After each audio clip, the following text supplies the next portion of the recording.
વડોદરામાં આજ રોજ ભગવાન શનિ મહારાજના જન્મોત્સવની ઉજવણી કરવામાં આવી હતી અને ભક્તોએ ભગવાનની પૂજા અર્ચના કરી હતી. આજે શુક્રવારે અમાસ સાથે ગ્રીષ્મકાળના અંતિમ માસ વૈશાખ માસના સમાપનનો દિવસ છે અને આજ રોજ નવગ્રહ પૈકી એક તથા દેવો માનવોના કર્મોનો હિસાબ રાખતા તથા કર્મ મુજબ ફળ પ્રદાન કરતા સૂર્યપુત્ર શનેશ્વર મહારાજનો આજે જન્મદિવસ પણ હોય ભક્તો મંદિરમાં દર્શન માટે ઉમટ્યા હતા અને આજે વડોદરા શહેર જિલ્લામાં આવેલ શનિ મંદિરો તથા હનુમાનજી મંદિરોમાં વિશેષ પૂજા અર્ચના કરવામાં આવી હતી.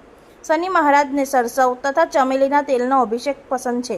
આથી શ્રદ્ધાળુઓ કાળા તલ, સરસિયાના તેલ સહિતના દ્રવ્યથી મહારાજ પર અભિષેક કરી તેમજ શનિ સહસ્ત્ર તથા શનિ ચાલીસા શ્રી શનિ સુક્તમના પાઠ કરી દિન દુખિયાઓને દ્રવ્યદાન થકી મહારાજને પ્રસન્ન કરવા પ્રયત્ન કર્યો હતો.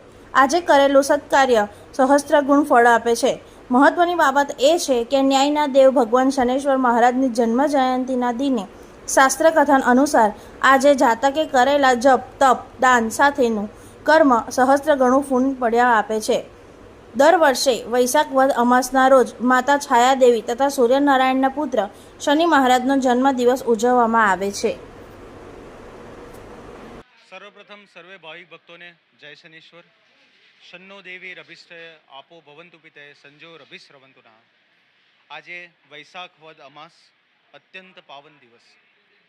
જોવા જઈએ તો વર્ષમાં આવતી દરેક અમાસમાં એક અનેરું મહત્ત્વ ધરાવે છે વૈશાખ વદ અમાસ, કારણ કે આ દિવસે ભગવાન શનિશ્ચરનો જન્મ થયો હતો.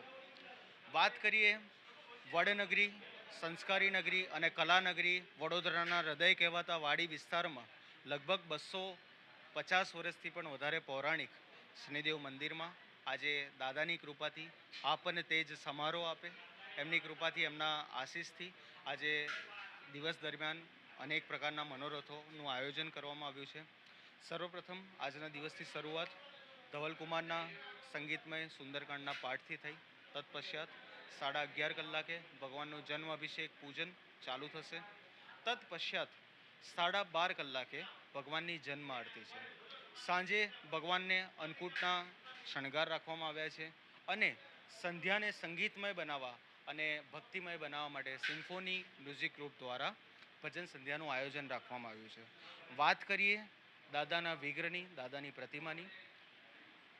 પૌરાણિક કથા અનુસાર એવું કહેવાય છે કે એક વખત રાવણે પોતાના રાજસભામાં 9 ગ્રહોને બંદી બનાવીને રાખ્યા હતા. એક વખત શનિદેવ મહારાજે દૈત્યરાજને વિનંતી કરી કે હે રાજન, મને સહેજ તમારી તરફ દ્રષ્ટિ કરવા દોશો. રાવણે અહંકારમાં પરવાનગી આપી અને પછી શનિદેવ મહારાજની વક્ર દ્રષ્ટિ દૈત્યરાજ પર પડી અને એના પશ્ચાત આપ સર્વે જાણીએ છીએ પ્રભુ શ્રી રામ દ્વારા સમગ્ર દૈત્ય જાતિનો વિનાશ થયો. આવા દિવ્ય શનિદેવ મહારાજનું એક દિવ્ય દેવાલય જે વડનગરીમાં વાડી વિસ્તારમાં સ્થિત છે. અહીંની મૂર્તિની વાત કરીએ તો ભગવાન શનિદેવ મહારાજે પોતાના હાથમાં સૂર્યનારાયણજીને ધારણ કર્યા છે, જે સત્યનું પ્રતીક છે.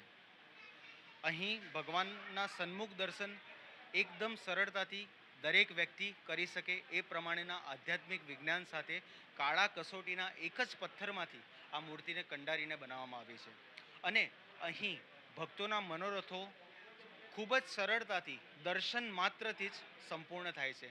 તો આજના દિવસે દર્શનનું બી અનેક ઘણું પુણ્ય મળતું હોય છે. હું ન્યૂઝના માધ્યમથી આપ સર્વે ભક્તોને નિમંત્રણ આપું છું, આપ આજના દિવસે આવો, પધારો, દર્શન કરીએ, પુણ્ય અર્જન કરીએ અને દાદાની ભક્તિમાં રંગાઈએ. જય શનીશ્વર. શ્લોક દવે.